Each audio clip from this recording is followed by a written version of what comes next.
Okay, thanks.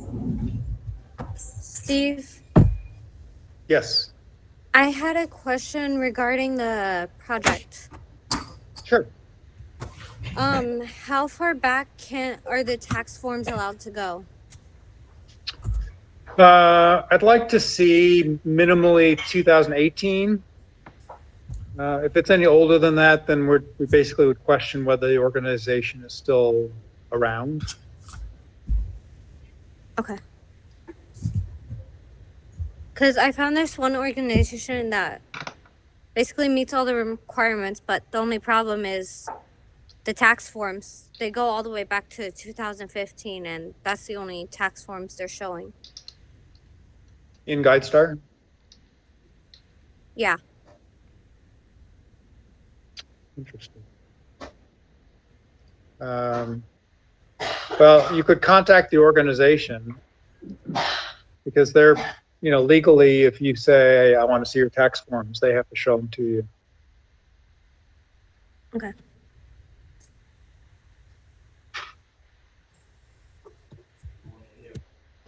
Kaylee, I can help you out with that too.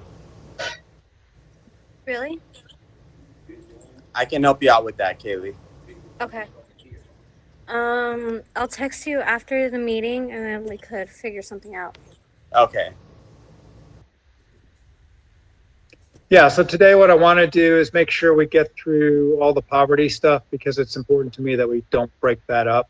And then we'll give you time at the end to ask questions about your homework assignment.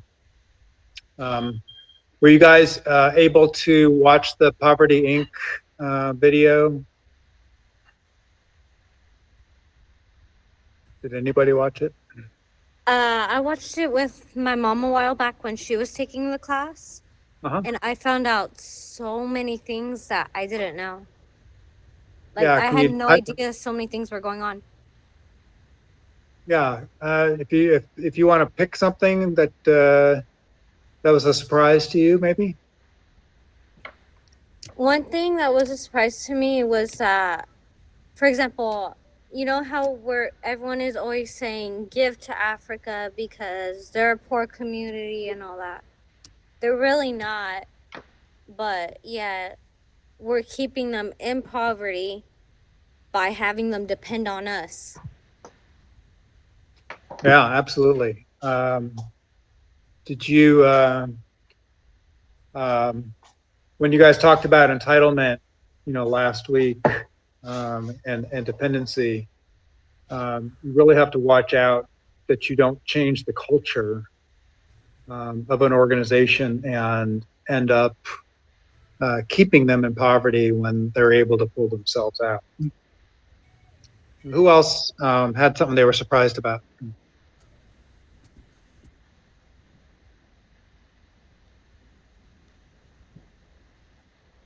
Did you all get the assignment to watch that and find the link?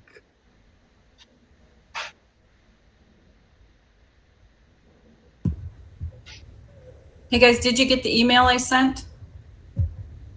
No, I didn't get that email. No, I didn't get the email. I didn't get the email because I personally was out of phone for 3 days. Interesting. Okay. I sent it on Thursday, but I will resend it again. And you confirmed that the link works? Yes. Do you have my email address? Grace. I get it. Yes. GraceAgude1@gmail.com. Yes. Yes, ma'am. I have that. Okay. But Stephen didn't get it either, so I'm going to resend it. All right.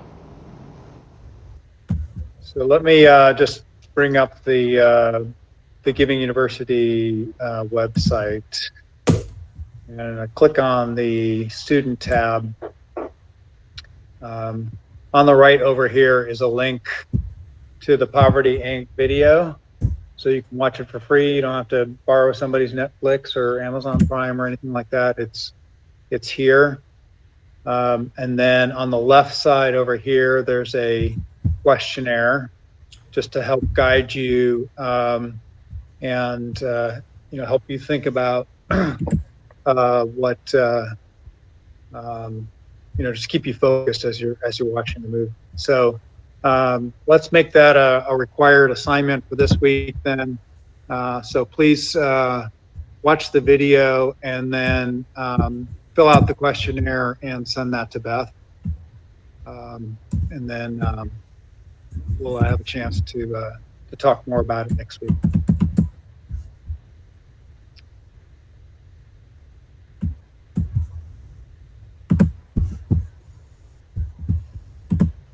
All right, so let's go into poverty. Remember,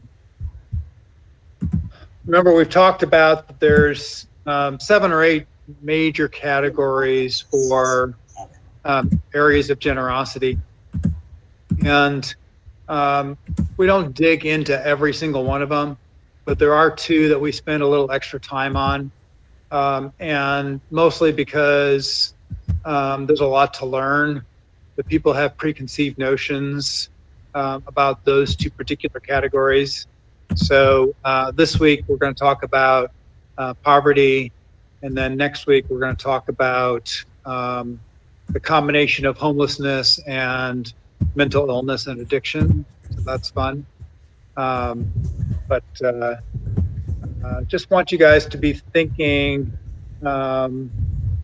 with open minds today. And really put some thought into this.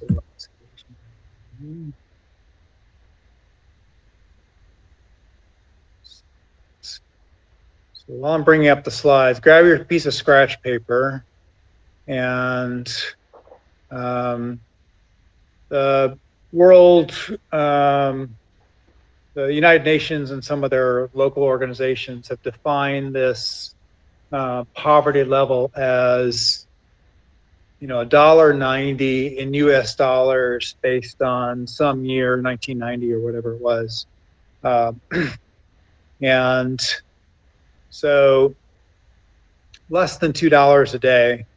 And what I want you to think about is, back in 1990, when there were 6 billion people in the world, how many of those people do you think lived on less than that $1.90 poverty level? I mean, you and I couldn't imagine living off of that. But if you think about other countries where they're not necessarily paying rent, they just have to eat. They can actually survive on that. But how many are making less than that back in 1999? And then the second question would be, you fast forward 16 years, there's another billion people in the world. How many people do you think lived on less than $1.90 a day in 2015? So part of this is, do you guys think that things are getting better or things are getting worse? Worse. Yeah, most people will say worse.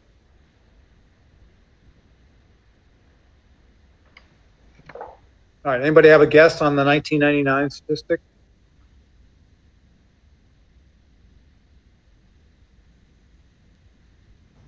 Getting worse. What was your guess? I said getting worse. Yeah. So how many millions or billion do you think in 1999 lived on less than $1.90 a day? I'm gonna be safe and go with half. You think half? 3 billion. And then anybody thinking more or less than that? I'd say just about half. And then what about 2015? You think still half or more than half or less than half? More than half. More than half. All right, so here's Here's where the actual statistics come in. So only about a fourth of the 6 billion people back in 1999 lived off of less than $1.90 a day. And then less than 10% in 2015. So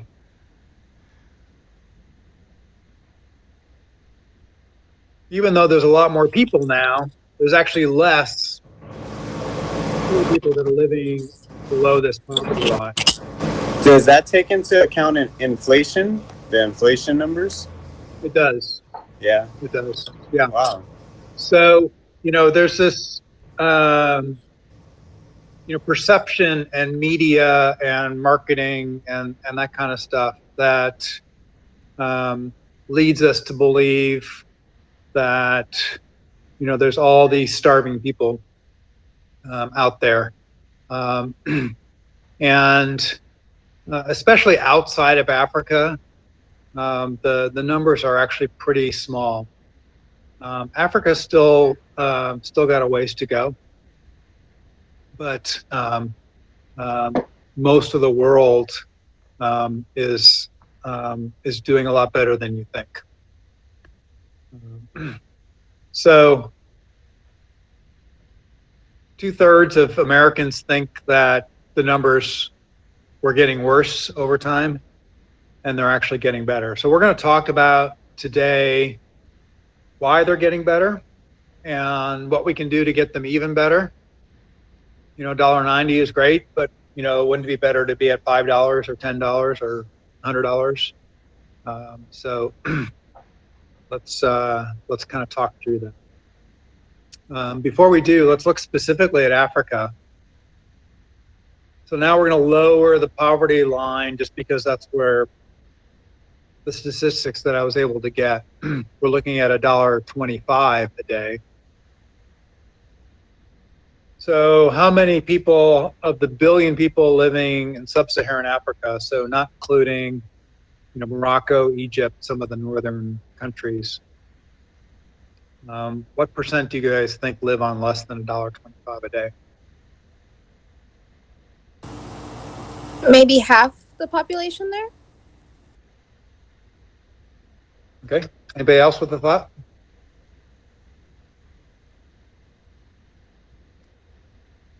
So you're very close. Yeah, almost half. So again, Africa is uniquely different than the rest of the world. Now there's still isolated countries, the Hades and the the areas where there's corrupt governments and that kind of thing. But generally speaking, Africa is where most of the poverty is still.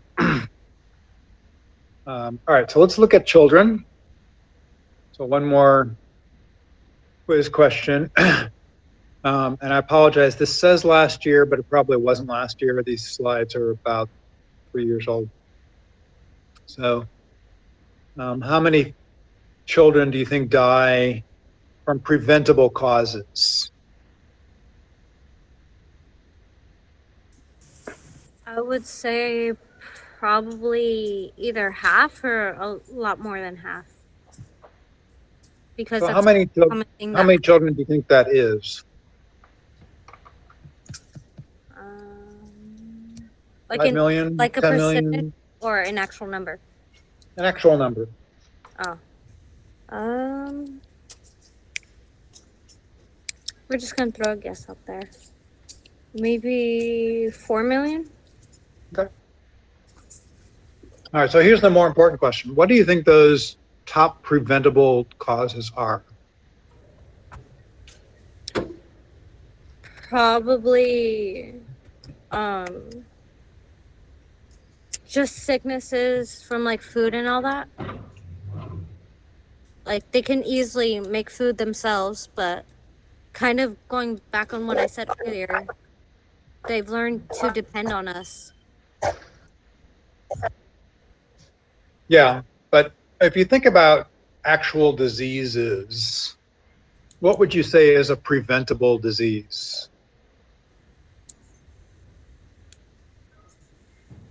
Like a fever. Um, yeah, fever maybe. When you go to Africa and or Southeast Asia and you're sleeping under mosquito netting, what is that for?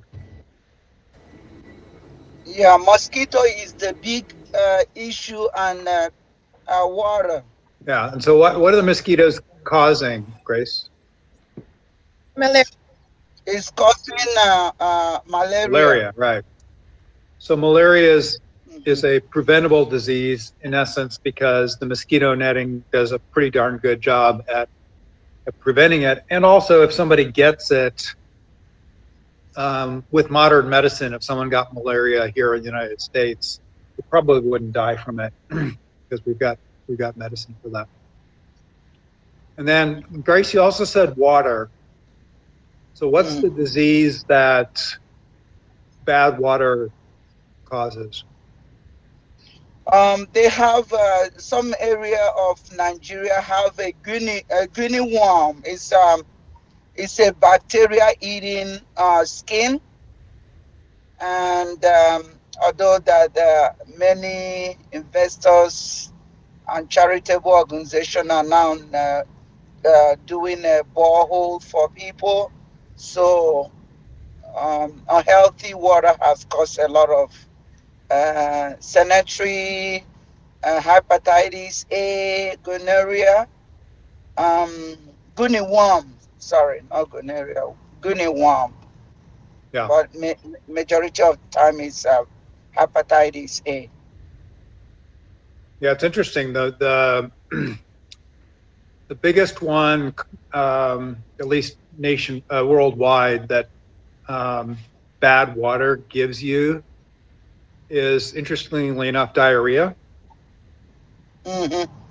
And diarrhea um, doesn't allow the body to keep the nutrients that, even if you're having food, the nutrients just kind of go right through you.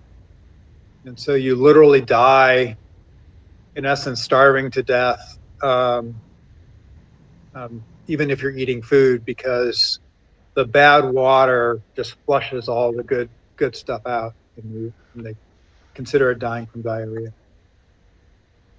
So, all right. So here's your question again. Do you guys think that child poverty is getting better or worse? Like, I want to say worse, but I'm not sure I should. I think better.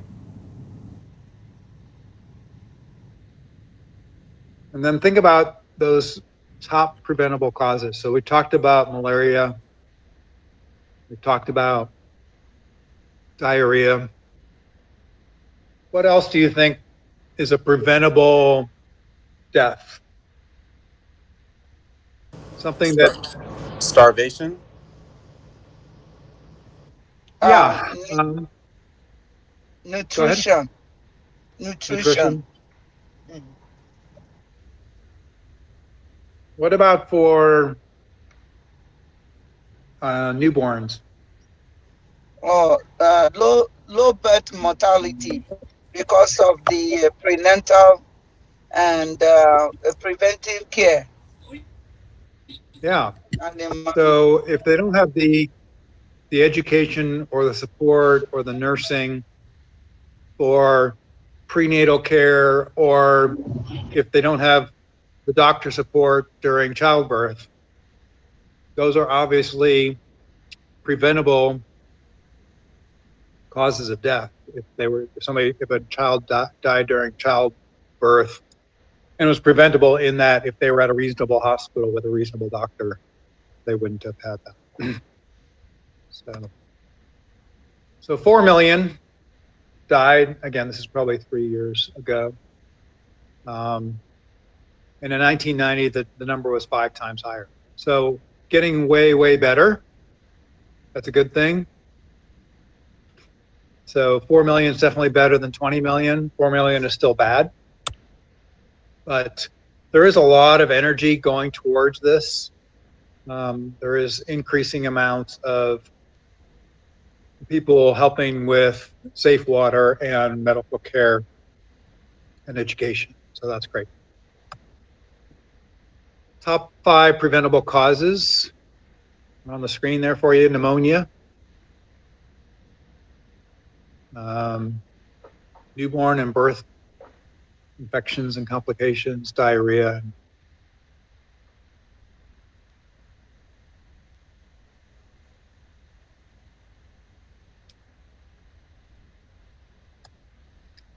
All right, what about in the United States? How is poverty different here in the United States? I would say it's different because we're more privileged than other countries, as in a kind of mean way. We're spoiled because we have access to a bunch of food if we want.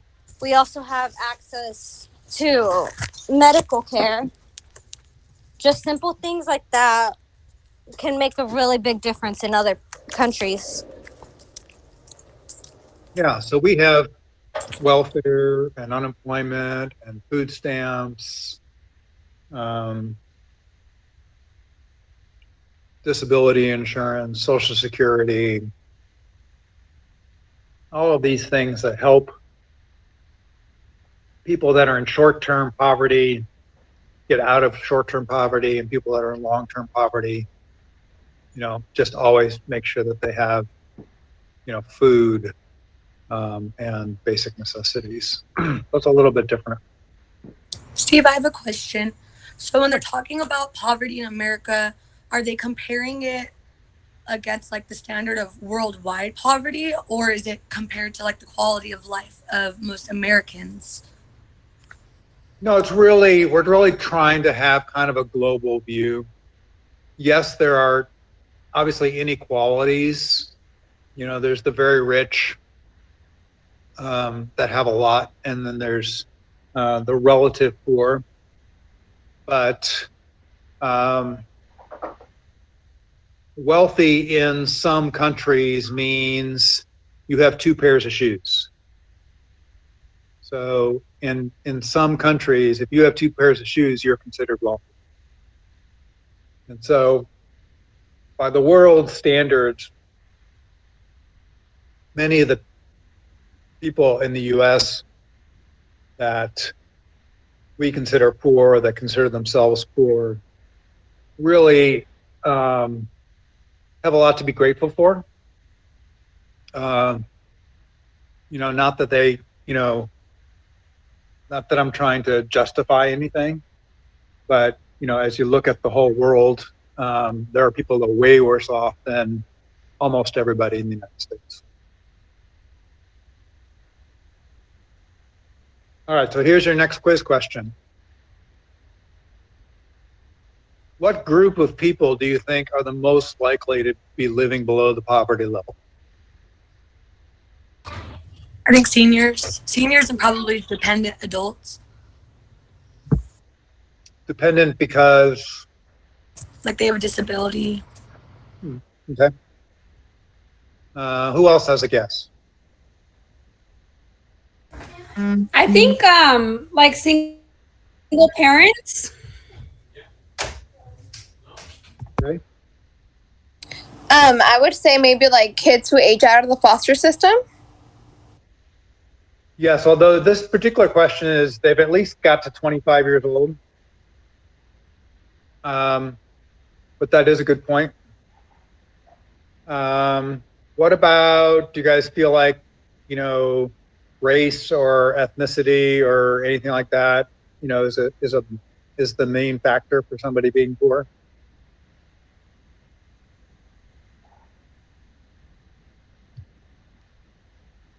I think it's definitely a contributing factor. Would think, okay, somebody speaking? Go ahead. Hello? Okay.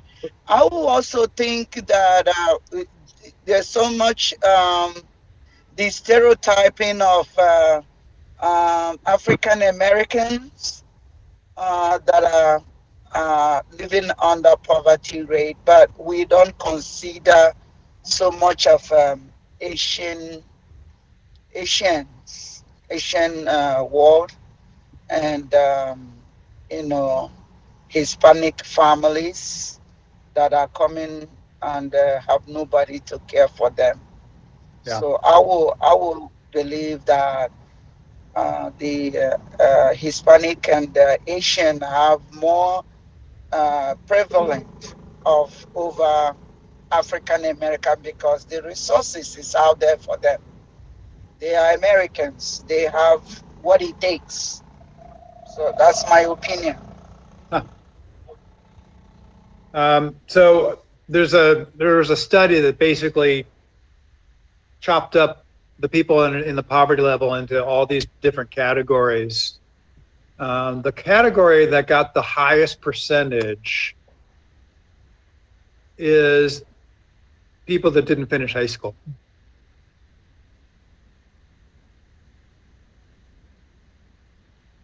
So that's an interesting way of looking at it. Now, it could be, that's across a lot of racial, and other boundaries, but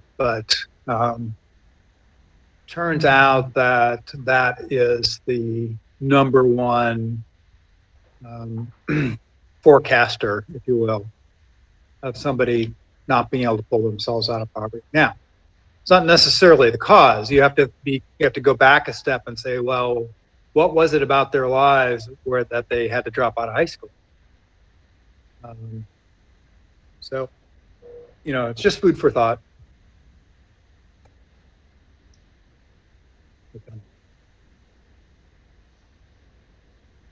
All right, here's a fun one. Last set of quiz questions here for you.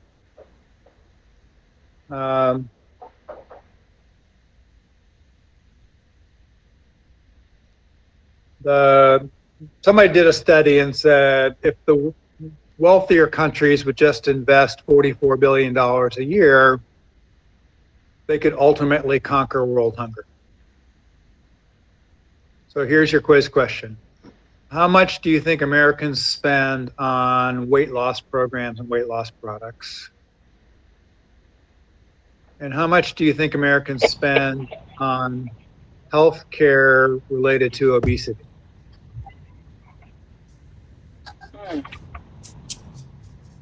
The first question, I think it's like Wow. a lot of money that they spend on weight loss programs. I would say like millions.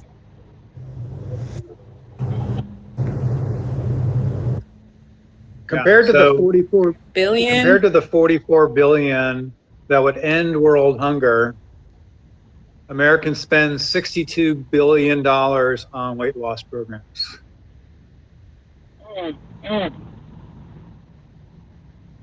And Americans spend $190 billion to deal with type 2 diabetes and other healthcare related issues that are tied to obesity. So it's, fascinating, not that we could just say, hey, all you people who are, doing this, just, eat a little less and, donate a couple bucks to help end world hunger. It's just, we just live in a very different place here in America. Very self-focused.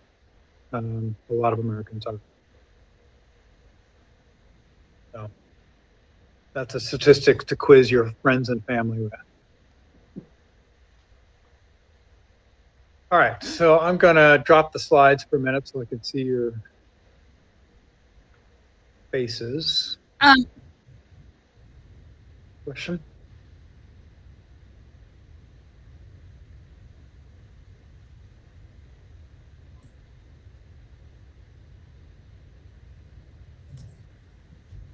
Steve, I had a comment to make. Yeah.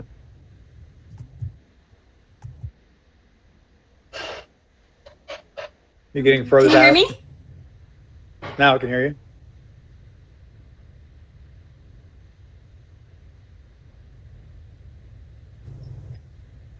Notice you keep freezing up.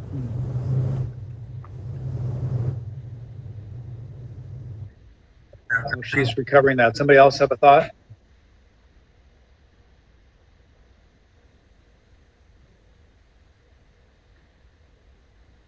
All right, if y'all will turn on your cameras. I want to kind of talk you through. Can you hear me? I can hear you, but once you say that, then your face freezes again, unfortunately. I don't know what's going on with your Wi-Fi.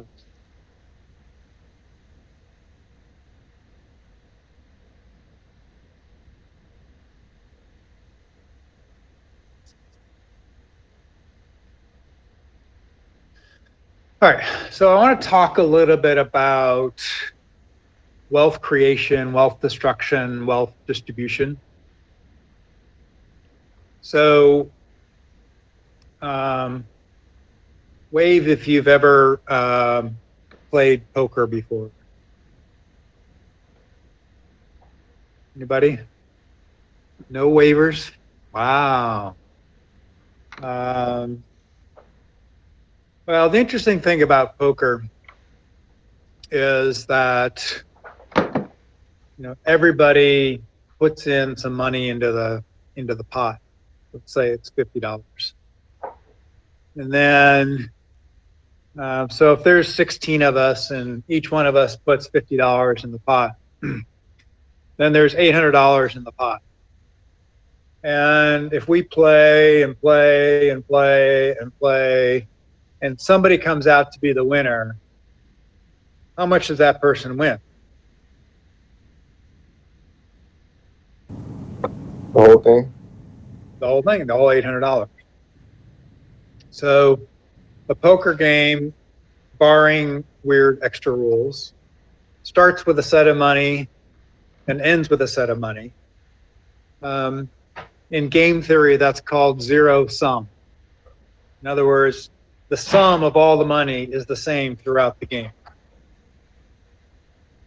So as we look at zero sum, what do you guys think about the overall amount of wealth in the world?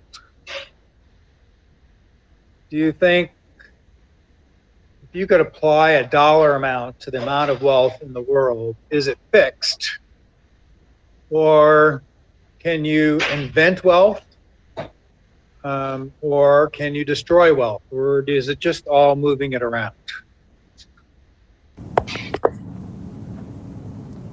I think you can create wealth and like invent it. Yeah. So what would be an example of a way to create wealth? I would say like Bitcoin and like the cryptocurrency. Possibly.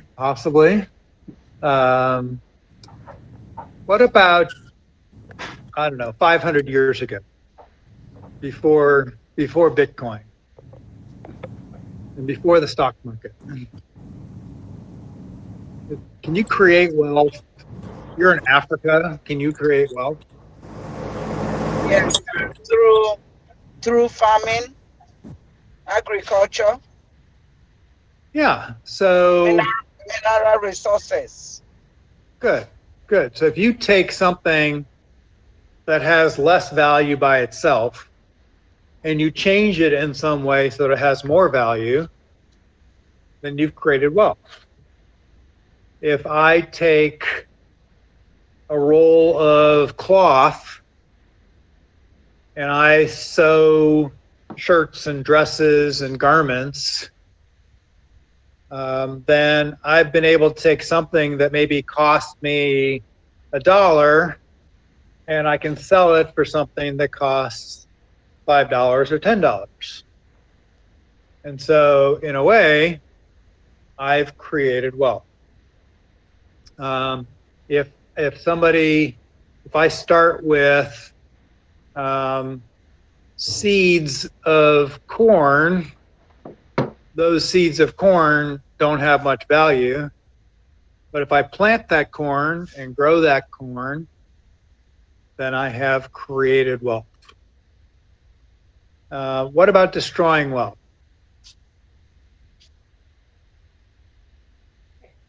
it's much easier to destroy wealth than create because of the secular system we have.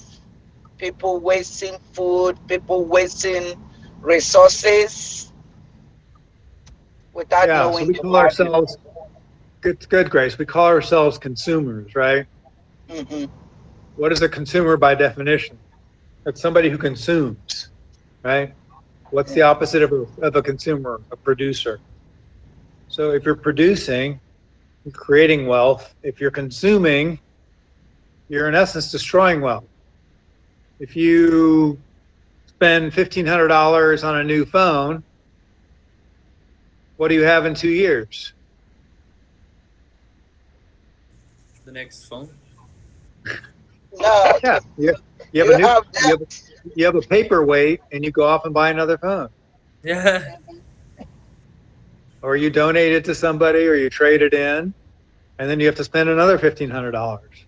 Mm, mm. So definitely a lot of, and if you accidentally, drop your phone into the water, then you definitely destroyed some wealth there, right?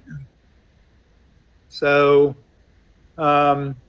you want to resist the temptation to think of the fact that there's a fixed amount of wealth in the world, and that the only way to solve poverty is to steal from the rich and give to the poor, because there's not a fixed amount of wealth. We can create wealth. So I want to walk you through some real life examples of how we create wealth in an area where there is very little wealth. So if I am in Malawi or some poor country in Africa, and there's almost nothing to do and very little sources of income, then I end up with a community of people that survive on almost nothing, or on subsistence, or on donations. So why can't I just go to some guy and say, hey, stop being lazy, just start working? Could they just start working? No, why not? Because maybe there's no work out there, or when there. There's no jobs, Yeah. right? There's no work. So we have to give them a little bit of a head start. Have you ever heard the term seed money before? No? In the business world, we call seed money of, hey, I just need a loan. And if you give me a loan, then I'll be able to use that money to make money, and then I'll have money, and then I'll be able to make money with that money, and I'll be able to get going. But I just need a little head start. I need a little bit of something to get me going. And the term seed money literally comes from seeds. So if I hand somebody seeds and the know-how and presumably enough water, then that person could be an entrepreneur. They could be their own boss. They could have the job of farming. If I say to somebody, hey, here's 2 rabbits, okay? Don't eat the rabbits. Instead, put the rabbits in the cage. What's going to happen after 3 weeks? Assuming I have a boy rabbit and a girl rabbit. There'll be more rabbits. I'll have a bunch more rabbits. Okay. So let's say in a month, I have 7 rabbits. Now with those 7 rabbits, maybe I can eat 1 or 2. I can keep some to grow more rabbits and maybe sell some. So then I go to the next door neighbor of the rabbit guy and I say, hey, here's some carrot seeds. What should I do with the carrot seeds? Plant the carrots, grow the carrots, and then do what with the carrots? Feed them to your rabbit. Sell them to the guy next door who's growing rabbits. Oh, that too. Right? So I've created this tiny little economy of the rabbit farmer and the carrot farmer. And neither one of them could have started without a little bit of help. But with a little bit of help, and not a whole lot, a little bit of education, a little bit of seed money, with the right attitude, those people can become their own business people. It's not like they're ever going to, in these communities, they're never going to have, oh, I'm going to go work for Walmart. It's not like go get a job. In a small, isolated community, everybody's an entrepreneur of some sort. They're either just doing enough to keep themselves alive, or they do enough to sell something to make money. So if there is water available but it's far away, or wood that's available but it's far away, if somebody spends all day long walking 4 hours just to get water, just to walk 4 hours back, and they've wasted their whole day just to get water, and they're not able to make money. But if I can get that person a bicycle and a basket, then they can go out and get water, or they can go out and get firewood. They can come back, they can use some for themselves, they can sell it to their neighbors, and even just trade. Hey, trade you some firewood for some carrots, or milk from the cow, or chicken, whatever it happens to be. So the idea of solving poverty is not, hey, let's dump 1,000 pounds of rice. I mean, that might keep them from starving, but that doesn't solve the problem. You really want to figure out, hey, what grows there and how do I help them grow it? And then what else can be done? Because if everyone's just growing and everybody's growing, then nobody's going to buy anything. When I went to Haiti and went through the markets, everybody was selling the same thing. They were all selling limes and garlic and spices and that kind of thing. If everyone's selling the same thing, then nobody's buying. So it's not an economy that works.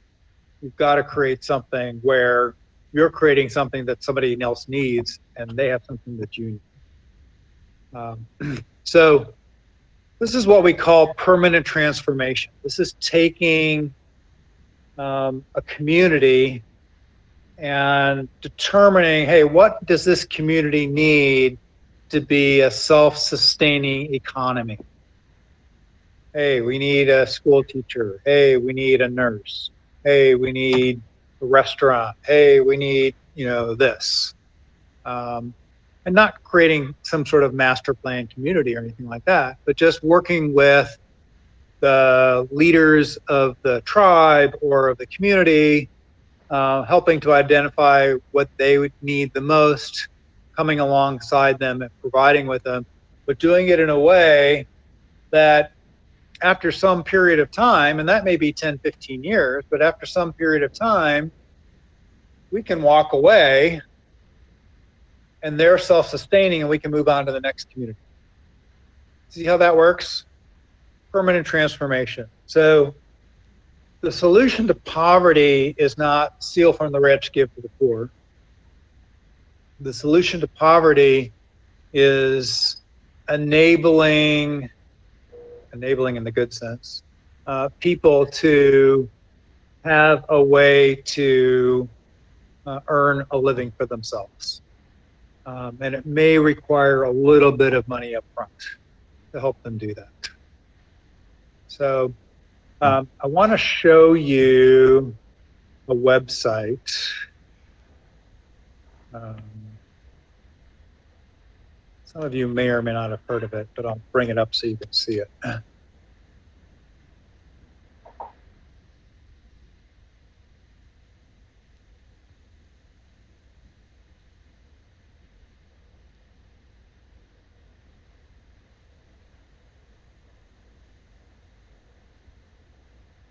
Any questions on that while I'm hunting here?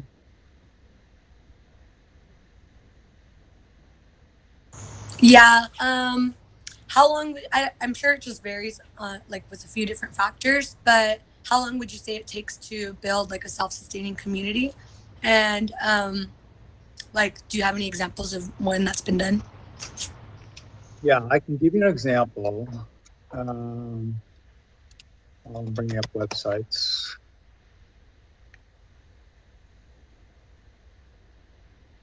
So let me share tab.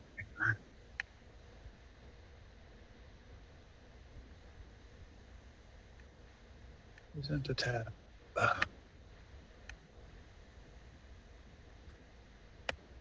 So here's one organization. It's not a single organization. It's actually a collection of organizations. It's called Why Malawi. And Why Malawi is a partnership of several organizations. One of the organizations is World Vision. One of the organizations is one called Fishers Trainers Senders. And so what they do is they go identify a community where the government is not going to, is supportive of it, first of all. So you can't do it in a country that's being run by, a corrupt government. It just doesn't work as well that way. But Malawi's is pretty open. Malawi, at least when this started, was the second poorest country in the world. And the people have, positive attitudes and want to work. So what this organization did was find an area of roughly 50,000 people and work with the tribal leaders and say, hey, look, we're not going to come in on our, white horses and tell you how we can fix you. You guys are the leaders. What would work best. What would work best for you guys? And, in some cases it's, hey, we think the school should be the first thing. It's like, great, let's figure out how to build a school. We need safe drinking water. Great, let's figure out how to do that. So this organization is one of those that was created with essentially trying to create a 15-year plan for a community of 50,000, getting sponsors. So, the child sponsorship thing is a tricky thing. You don't want to create an environment where some kids are sponsored and other kids are not sponsored. So I think people have gotten pretty wise about that. But, being able to, have somebody that you're giving to the whole community, but you have somebody that you can be thinking about or praying for or something like that. But, somebody who's willing to make a monthly gift for some period of time. And they can work with that community for a certain number of years and then move on to the next community. So that's one example of those. There's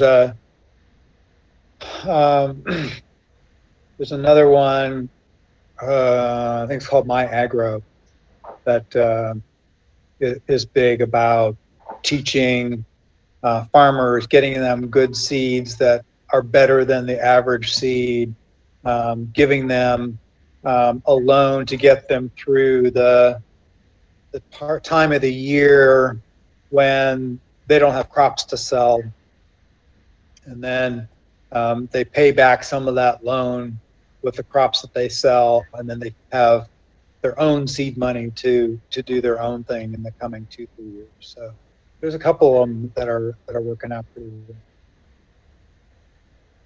well. Let me show you.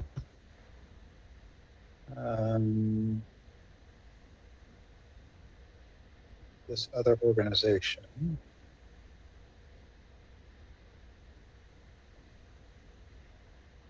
So there's this notion of what's called microeconomic lending. And there's actually a gentleman that won the Nobel Prize for this, for starting this in Bangladesh. But the biggest microeconomic lender is this website called Kiva, K-I-V-A. And so what Kiva does is it partners with some people in country who help out a little bit, but then it finds the right type of people who can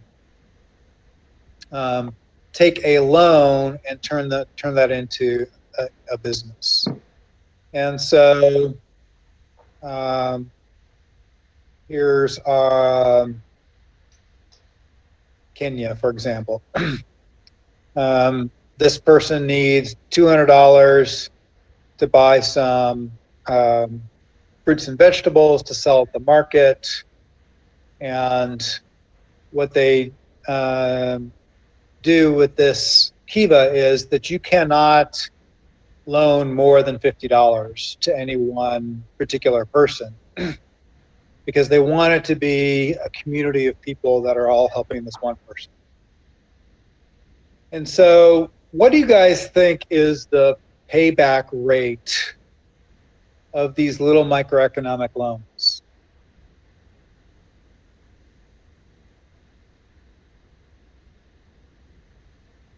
I think it's 50%, 75%, higher, lower?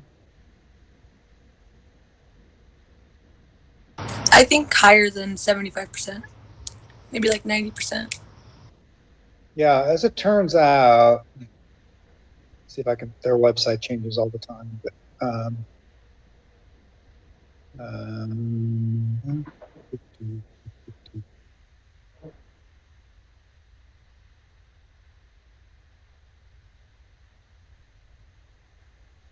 yeah, last time I checked, it was 97% payback. And one of the reasons is that, you know, people work in partnership with each other, so they support each other. And there's another organization where they'll actually go and loan money to a group of 10 people. And every week, those 10 people have to show up with their payment. And if one person is not doing well, then the other people have to make up for it so that the whole group of 10 is making their payment. So what do you think the consequence of that is? If I'm in a group of 10 people and one of those 10 people is not doing well, what's that going to cause in me? Because if they don't do well, I have to foot the bill for them, right? So if I'm smart, I'm going to be helping them out. So it causes these little teams to work together so that everybody on the team is successful. Because otherwise it becomes more expensive for the other people on the team. So it doesn't help to get all, you know, mad or angry or anything like that. You know, it only helps to support that person and help them and figure out how to help them be successful. So that's Kiva for you. So Kiva is a cool thing because it's a loan. Remember, our definition of generosity is freely giving or sharing things we value for the benefit of others. And a loan is a way of sharing. So the way Kiva works is you can, put $25, swipe your credit card, loan somebody the money, and in some period of time, some number of years, you get that money back. You could actually withdraw that money if you want, or you could loan it to somebody else. And so what's the cool thing about, for the giver's perspective? Why is Kiva successful with this? What makes somebody want to use this system from a lender, from a giver perspective? I think because the amount and it has like a proven rate of like high payback. Thing is, they get to see that it's working. So if they're following the journey of this person, they can see they're paying back their loan, they're being successful. That's, this is why we want you to do local charities. This is why we want you to pick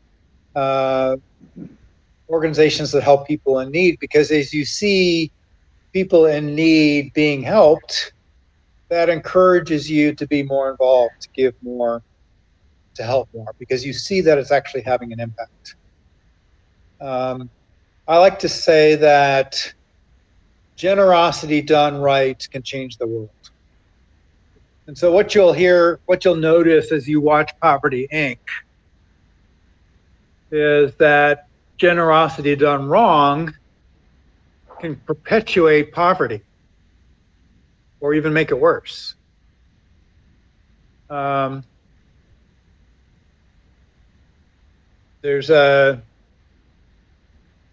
can imagine if Americans are constantly giving free rice to the people in Haiti, who gets hurt by that?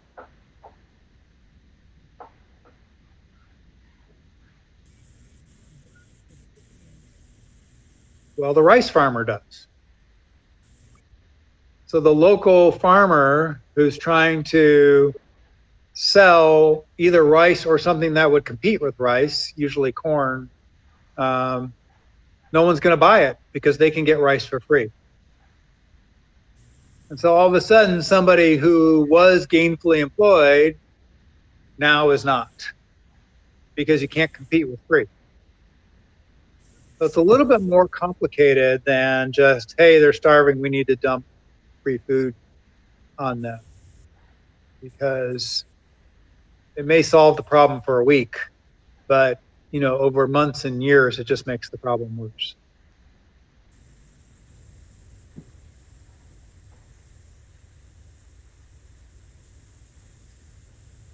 All right, let me see if I've got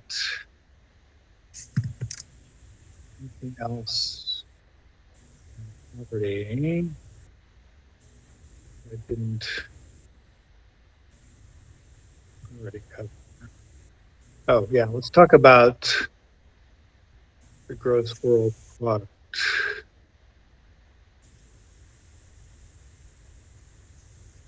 So have you guys heard of the gross national product or the gross domestic product before? The GDP? Yes, sir. Yeah, in economics class. Yeah, econ. Yeah. So you hear the gross domestic product, which is the formal definition is the sum of goods and services that are produced within the country, and they try to attach a dollar amount to that. So we then take the gross world product, which is the sum of all goods and services produced around the world. And so this is really fascinating because, if you've been listening to, news over the course of your life, you'll know that, if the U.S. economy grows by 4%, then we're having a great year, right? 4% is phenomenal. But if the rest of the world can only grow at 4%, they're never going to get out of the poverty that they're in. So as we look at the statistics, ignore that little note that says divide by population. We'll just go by, pure dollars for now. That was just a note to myself that I need to do. So in the year 1900, the gross world product was $1.1 trillion. So as I look at it about every 25 years or so, 1925, I've doubled the gross world product. Okay, so that is, 3%. That's good, but it's not great. And double again, and this is real, I guess it's better because these are adjusted for inflation. 4 trillion in 1950. Get to 1975, we're at $15 trillion. So all of a sudden, we're growing like crazy. Year 2000, gross domestic product, gross world product, $41 trillion. So, and again, the U.S. at best, is, doubling every 25, 30 years. So, and the U.S. is the biggest contributor to the gross world product. So what must be happening everywhere else? Everywhere else must be growing by a lot more than 4%. So it's the poorest countries that are able to grow by 20, 25% a year because they have they're starting from such a low number that if we're able to create an economy in those areas, then we can really do a lot. So we've got a doubling again in just 14 years, up to 78 trillion. So, all right, so we covered why can't afford to start working. Oh, here's some reasons. So let's talk about these. If you're just worried about surviving, it's really hard to think about becoming an entrepreneur. If your government is taking things away from you, it's really hard to have an invest in anything. It's really, tempting just to do nothing. And if you don't have the education, the know-how to start a business, you don't have the seed money, then you can't get started. So, is there an escape from the trap? Yes. Permanent economic transformation.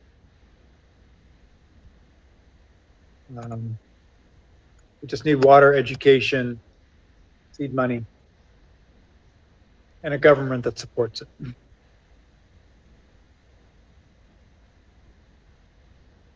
All right. Comments on that? Thoughts?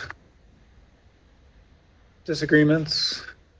I'm just trying to get you to think. So it's not necessarily that I'm giving you the only answer, but I just want you to be thinking about it.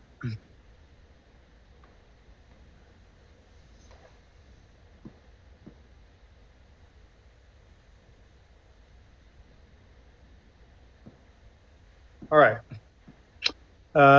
Next week, you need to do the Poverty Inc. And next week we want to start doing 990 presentations. So let me kind of go through, just go down this list here and have everybody pipe in. Let me know what organization you've picked, a little bit about the organization and how your homework is coming.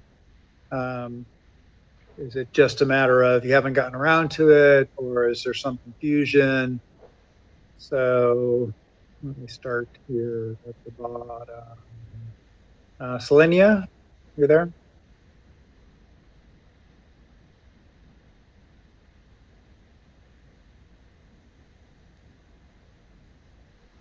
Selenia? There you are. Yeah. Tell me about your organization. I'm kind of like still undecided with it, Okay. but I'm gonna do like, I think it's called the Sacred Kids or something like that. My mom sent me the name, but I forgot it. It's Okay. I guess it's an organization in San Bernardino. Okay. Yeah.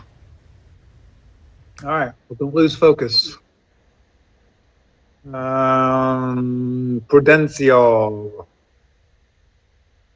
I have to find a new one because we talked before class. That's it's not Right. local. It's not locally. So I have to find a new one. Okay. Yeah, good old web search. Remember, guys, you want to be thinking about what is your passion?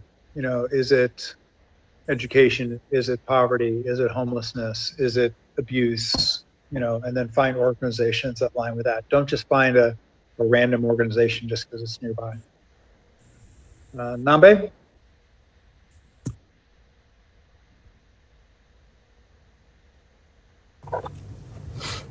What are you asking me? I'm asking you. Have you picked an organization?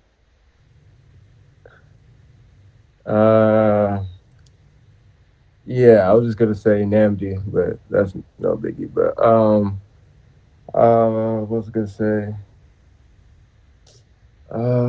Yeah, I have some in mind, but I haven't really got around to it. But I was thinking about like, what's the thing? Boys and Girls Club.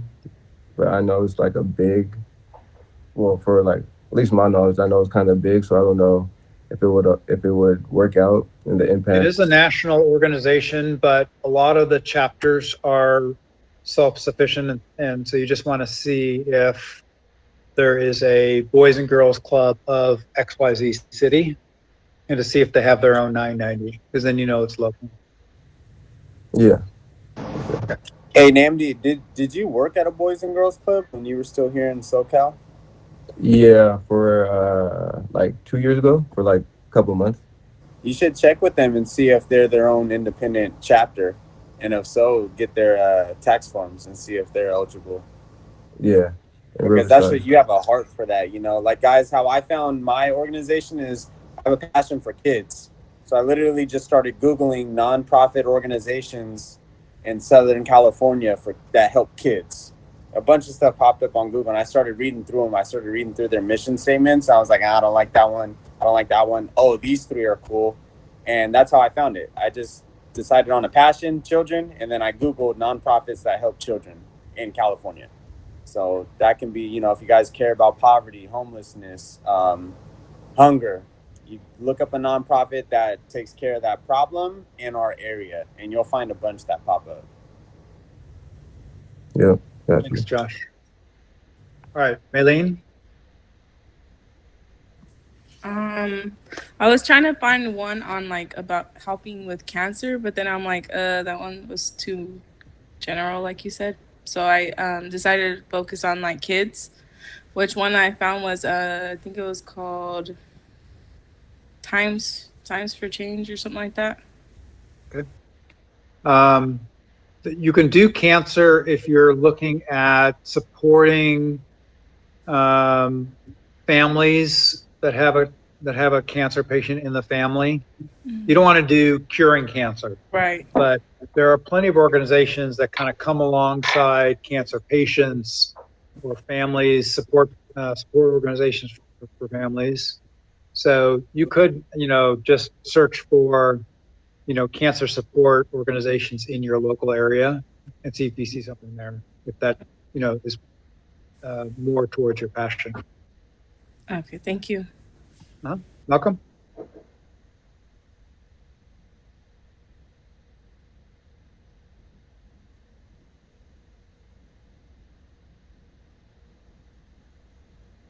Can you hear me? I can hear you now. Now I can.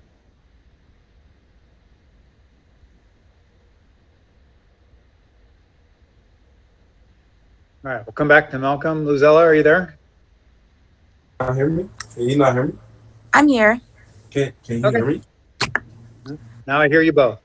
Still Okay, cool. deciding on which one I wanted to do. I looked up the Project Touch, which is Temecula, and it deals with homelessness and like elderly children, single mothers, and all that. Mhm. I think I might go with that one. Okay. Great. And Malcolm, how about you?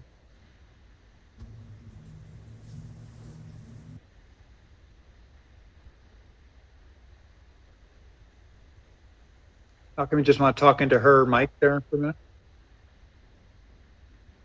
My paper where I wrote my organizations down. I wrote 3 down, but I don't know what my paper is.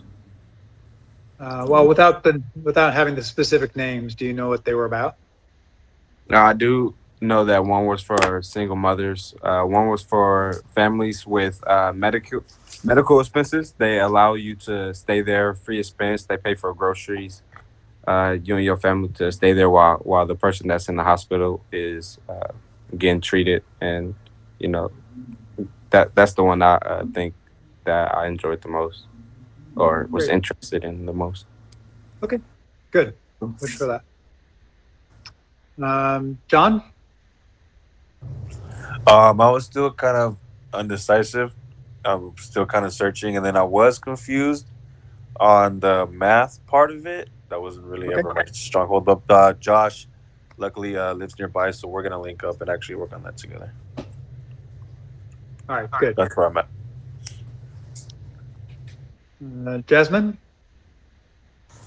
I'm still undecided, but I think I'm going to do an organization that focuses either on poverty or homelessness. Great. Grace? Yes, I'm still working on 2 things. I'm always more curious about child welfare, especially in the child sex trafficking. I'm looking into organization that really cares about these children that are being used.